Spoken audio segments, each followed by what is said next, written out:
दोस्तों नमस्कार, मैं हूं विनीता यादव और जिस तरह से आज हम चर्चा कर रहे हैं कि डी.वाई. चंद्रचूड़ सुप्रीम कोर्ट के सीजीआई, उन्होंने कॉलेजियम सिस्टम के तहत ही एक लिस्ट जो है वो भेजी है केंद्र को, जिसमें 7 जजों के नाम हैं जो कि पटना इलाहाबाद के हाई कोर्ट के जो जजेस हैं, माफ कीजिएगा मध्य प्रदेश के जजेस हैं, तो वहां के जजेस के लिए ये लिस्ट जा रही है।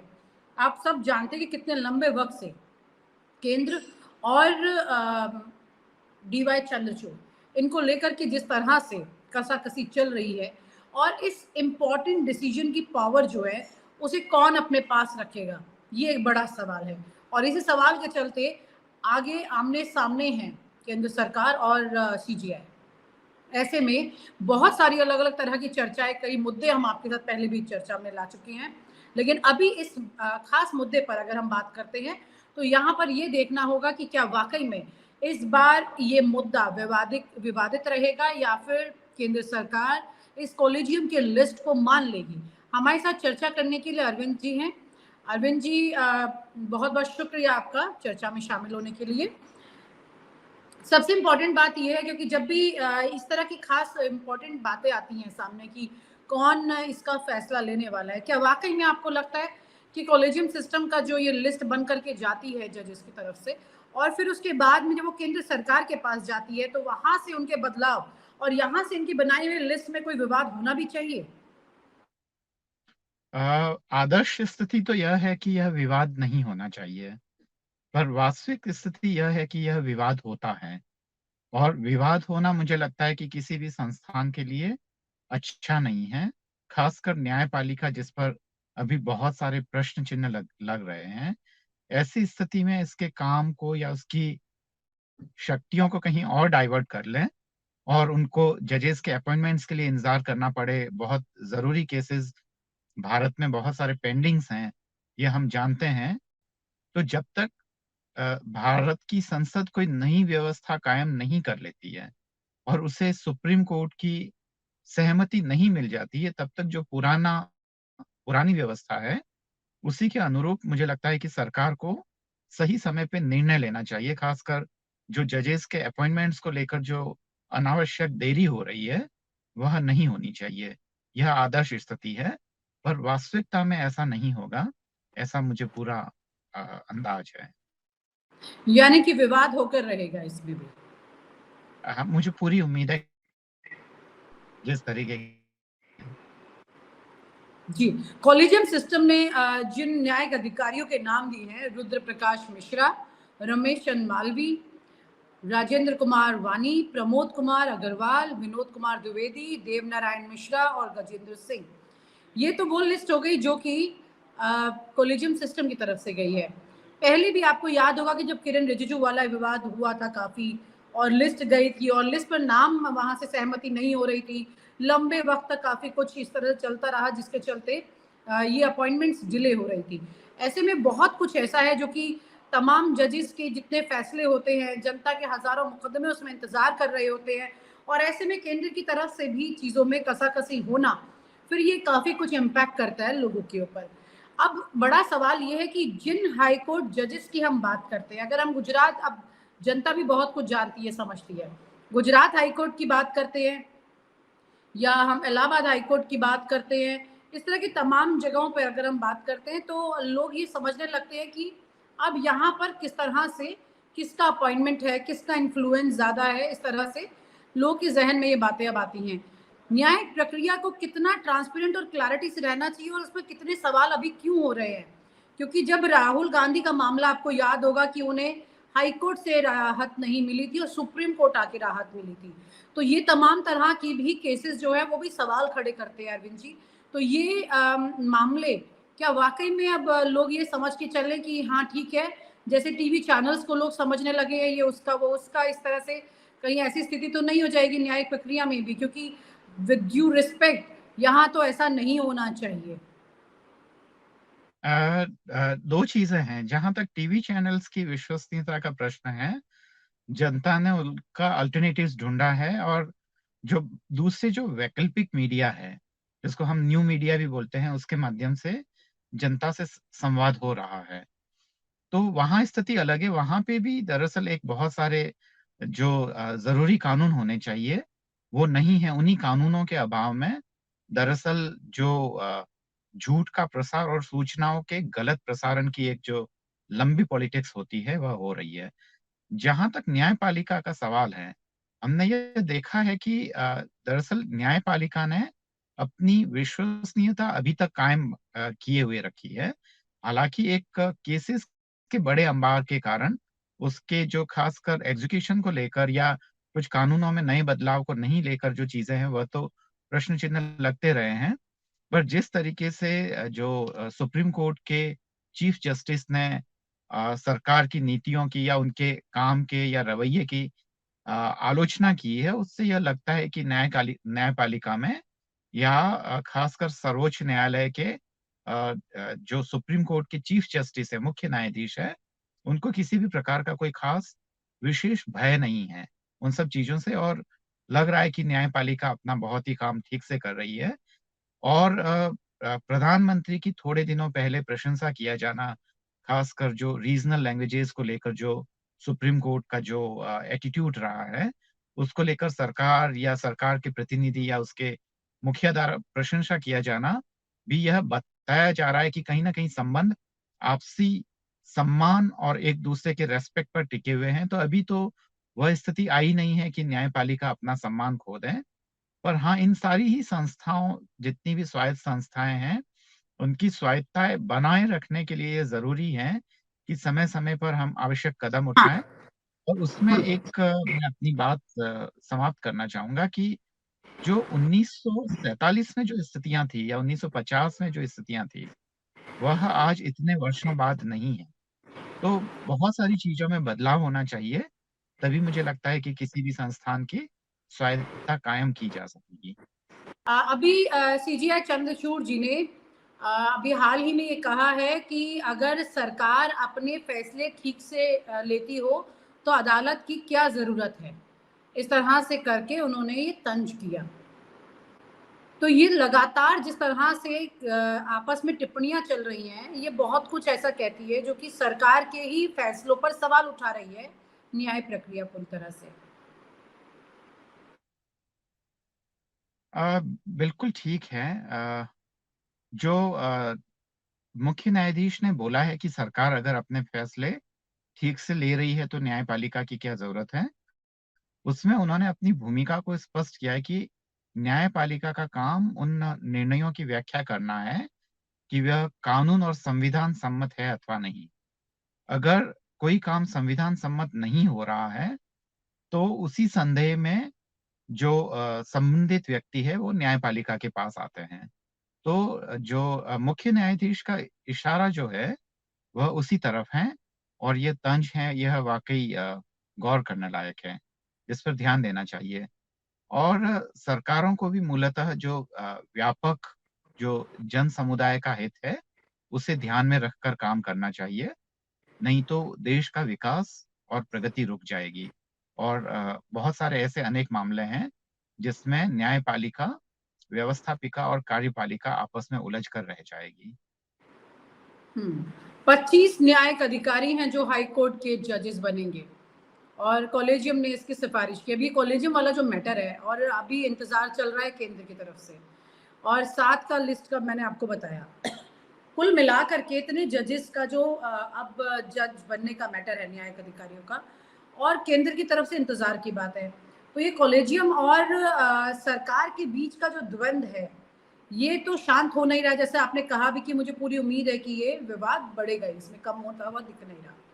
तो यहाँ पर क्या वजह आपको दिख रही है कि ये विवाद इतना बढ़ रहा है? ये क्यों नहीं पहले भी तो चलता था। पहले सरकार और कॉलेजियम का इस तरह का टकराव देखने को नहीं मिला था, इस बार क्यों? मैं इसका जवाब सीधे-सीधे तो नहीं देना चाहूँगा, पर इसका मतलब जवाब ये है कि सरकारें जो हैं उनके अपने इंटरेस्ट होते हैं, चाहे सरकार हो या कोई भी पार्टी हो। जब कोई भी इस तरीके की प्रक्रिया डिले होती है, तो उसके पीछे साफ-सी वजह होती है कि कुछ न कुछ पर्सनल या इंस्टीट्यूशनल इंटरेस्ट काम कर रहे हैं और उसी वजह से वह डिले हो रहा है। और हमें मालूम है कि इतनी बड़ी तादाद में जब इन सारे जजेस की नियुक्ति होगी, तो आगे आने वाले बहुत सारे फैसले प्रभावित होंगे। तो सरकार इस पे गौर कर रही है कि इस चीज़ को अपने पक्ष में किस तरीके से किया जा सकता है या उसकी कोई संभावना है या नहीं, तो वह सोचने का समय ले रही है। और अगर इस तरीके की जजों की नियुक्ति में उनके सेल्फ इंटरेस्ट अगर सैटिस्फाई नहीं हो रहे हैं, तो निश्चित तौर पे वह देर कर रहे हैं। इसमें जो एक फिलॉसफर्स हैं, उनका ये कहना है कि मूलतः जो सत्ताएँ होती हैं, वह उनके काम करने का एक ख़ास तरीका होता है और वही हम देख रहे हैं। पर ज़्यादा कोशिश ये करनी चाहिए कि वह लोक कल्याणकारी नीतियों या जनता के भले को लेकर काम करें, पर सरकारों का जो लंबा इतिहास रहा है, उसमें वे ऐसा नहीं करती हैं। जी, बहुत-बहुत शुक्रिया Arvind ji. Thank you so much, आपने थोड़ा अनकंफर्टेबल पोज़ीशन में गाड़ी में लाइव में आप हमारे साथ जुड़े हैं। Thank you so much.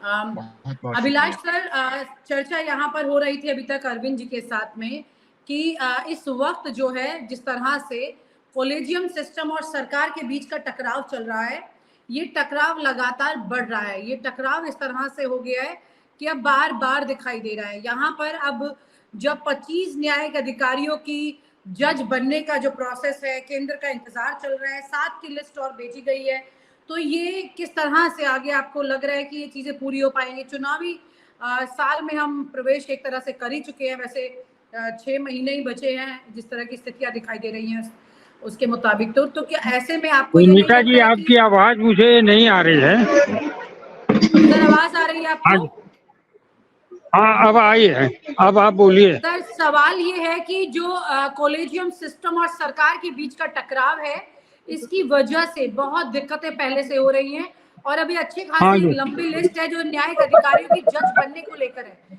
क्या आपको लगता है कि ये विवाद थमेगा या फिर चंद्रचूड़ और सरकार की बिल्कुल आमने-सामने हो चुकी है? देखिए ऐसा है ना, हम आप सब जानते हैं, ये पूरा देश जानता है कि केंद्र सरकार की नीयत जो है वो हमेशा से बड़ी अजीब सी रही है और उनके उनके जो डेमोक्रेटिक मूल्य हैं, जो उन्होंने प्रजातांत्रिक मूल्य हैं, उनकी कभी भी उन्होंने ये कोशिश नहीं की कि उनको बना के रखना है। उन्होंने हमेशा एक काम किया कि जो संवैधानिक संस्थाएं हैं उन पर उन्होंने कब्जा करने की कोशिश की और अगर ठीक से कब्जा नहीं कर पाए और कब्जा करने में अगर कोई प्रॉब्लम हुई तो उन्होंने जो गोगोई कांड किया था, गोगोई जो चीफ जस्टिस थे सर्वोच्च न्यायालय के, उनके साथ जो कांड हुआ था, मैं चीफ जस्टिस सर्वोच्च न्यायालय के गोगोई के ऊपर कुछ नहीं बोलना चाहता। मैं केवल एक बात उन गोगोई के लिए बोल रहा हूँ जो राज्यसभा के अभी सदस्य हैं। उन्होंने क्या किया कि उन्होंने पेगासस का इस्तेमाल किया गया, गोगोई के ऊपर पेगासस का इस्तेमाल किया और गोगोई के ऊपर एक महिला मित्र हैं या उनकी सहयोगी हैं, जो भी हैं, और उनके ऊपर भी पेगासस का इस्तेमाल किया गया और दोनों की रिकॉर्डिंग ले जाकर आपको याद होगा कि नरेंद्र मोदी पहली बार या शायद कोई प्रधानमंत्री पहली बार जो सुप्रीम कोर्ट गया और सुप्रीम कोर्ट जाकर वो गोगोई से मिले थे और उधर क्या बात हुई क्या नहीं बात हुई, लेकिन उसके बाद से वो गोगोई जिनको मैं सैल्यूट करना चाहता हूँ, उन्होंने वो 4 जज जिन्होंने केंद्र सरकार के खिलाफ मोर्चा खोला था कि हमें ठीक से काम नहीं करने दिया जा रहा है, उसमें गोगोई भी शामिल थे। लेकिन बाद में क्या हुआ, गोगोई के ऊपर पेगासस का वो लगाकर उन्होंने गोगोई को ब्लैकमेल किया गया, ऐसा आम सूचना है और उसके बाद उनसे अपने पक्ष में निर्णय कराया गया। राम मंदिर का तो कराया गया। सबसे बड़ी चीज है जो राफेल का निर्णय था कि राफेल में कोई भ्रष्टाचार नहीं हुआ है, ये क्लीन चिट भी गोगोई साहब ने दे दी और बहुत सारे निर्णय जो पेंडिंग थे सरकार के, केंद्र सरकार के, वो सब केंद्र सरकार के पक्ष में मोदी जी के गुलाम की तरह गोगोई हो गए। क्योंकि वो राज्यसभा पहुंच गए भारतीय जनता पार्टी के सदस्य के रूप में, क्योंकि राज्यसभा भारतीय जनता पार्टी का ही व्यक्ति। तो आज क्या करना चाहते हैं, वो उसी पैटर्न पे काम करना चाहते हैं। अभी क्या किया उन्होंने, चंद्रचूड़ ने ये एक व्यवस्था दी कि मैं क्या मतलब चीफ जस्टिस ऑफ इंडिया और दूसरा विरोधी पक्ष नेता और प्रधानमंत्री, ये 3 लोग मिलकर चुनाव आयोग का मुख्य चुनाव आयुक्त को बनाएंगे। लेकिन मोदी जी ने क्या किया कि उसमें से चंद्रचूड़ को हटा दिया और उन्होंने विरोधी पक्ष का नेता प्लस खुद और प्लस एक केंद्रीय मंत्री, यानी 2 लोग उनके पक्ष के, इस ढंग से संवैधानिक संस्थाओं पर ये कब्जा करने की कोशिश करते हैं। और अब तो चूंकि उनकी सारी चीजें खत्म होने पर हो गई हैं, अब वो समाप्त की ओर ये केंद्र की सरकार अब जाने वाली है, तो ऐसे में घबराए हुए नरेंद्र मोदी ईडी पे कब्जा करते हैं, सीबीआई पे कब्जा करते हैं, आईटी कुछ तो उनके अंडर में चलती हैं, लेकिन इन संस्थानों पर जब वो कब्जा करते हैं तो फिर अपने अनुसार निर्णय कराने के लिए तो चंद्रचूड़ से उनकी टकराहट होने वाली है। आगे भी कुछ केसेस हैं, वो मैं आपको कभी बताऊंगा कि कितने, करीब 7 या 8 केसेस ऐसे हैं जिनमें चंद्रचूड़ और ये केंद्र सरकार की टकराहट होने वाली है। और वो टकराहट सिर्फ इसलिए, अभी उनको एक सिग्नल मिल जाए अगर कि भाई हम आपके साथ हैं, हम आपके अब देखिए 30 अक्टूबर को महाराष्ट्र की सरकार जाने वाली है, हर कीमत पे जाने के अंदेशा है, तो उससे घबराए हुए हैं मोदी।